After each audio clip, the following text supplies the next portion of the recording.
Hello YouTube, listen to this very carefully. Your anger, your anxiety and conflicts with other people doesn't truly belongs to you. They are baggages of other people that you've been carrying on your shoulders. In this video, we are going to learn about the separation of tasks. It is a technique in the book, The Courage to be Disliked. And I'm sure that with the end of this video, you're going to learn a totally new perspective about how to separate your tasks and live truly in a freedom state as a being. Conflicts with your friends, your parents, and friction with your bosses and marital drama all points down to a single problem: intrusion.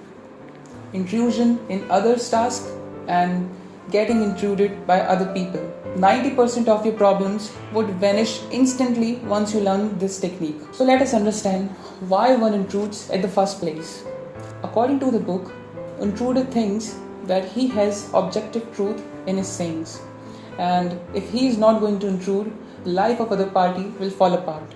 And I am right, you are wrong gives him the right to objectively intrude in other person's life and violate the boundary. But is it really the case? It isn't really as per the book. The intruders does so in the fear of the outcome, and they force the other person to act predictably, and they feed themselves that they are the savior as they corrected the wrong person. So let's proceed to the next phase of our video. How do we identify that this is our task or other person's task? Here is Adler's brutal rule to identify this thing. You need to analyze that who is the person that gets eventually benefited from the choice he or she makes. For example, let's say there's a child and parents yells to him to study and indirectly forces him to study. One must to know is that if a child doesn't study, his grades are going to fall down. He is going to get refrained from knowledge and learning.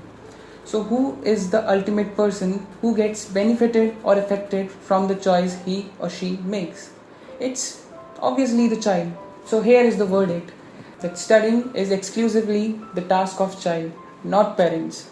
And once parents tries to enforce it and impose it on the child, the obvious resentment and rebellion begins. There is a flip side to this coin. Do not let other people intrude in your life too. The real definition of freedom that Adler says is letting the possibility of getting disliked by other people open. And in some sense, I truly believe it.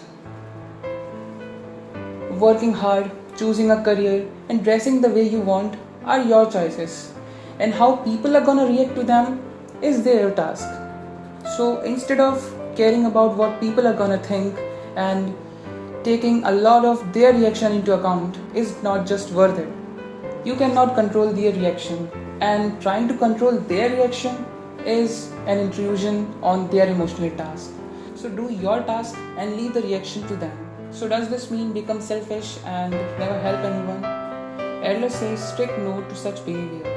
He instead says you can lead a horse to water, but you cannot certainly make him drink it until and unless he really wants it. Similarly, you can be supportive, you can show him the water, you can give assistance whenever asked. Such assistance in Adlerian psychology is called encouragement, and that is well supported idea in the philosophy throughout. On other side, what intrusion is, it is shoving the horse's head into water unwantedly. And there's one very beautiful line from the book that I've taken, and it is true love and respect means leaving the other person with the dignity to face their own responsibilities. And a right interpersonal relationship is formed when the distances are maintained, not too close and not too far. So with this, we comes to the end of our video. And next time when you feel overwhelmed and angry at someone, stop and ask yourself, whose task is this? Thanks for watching.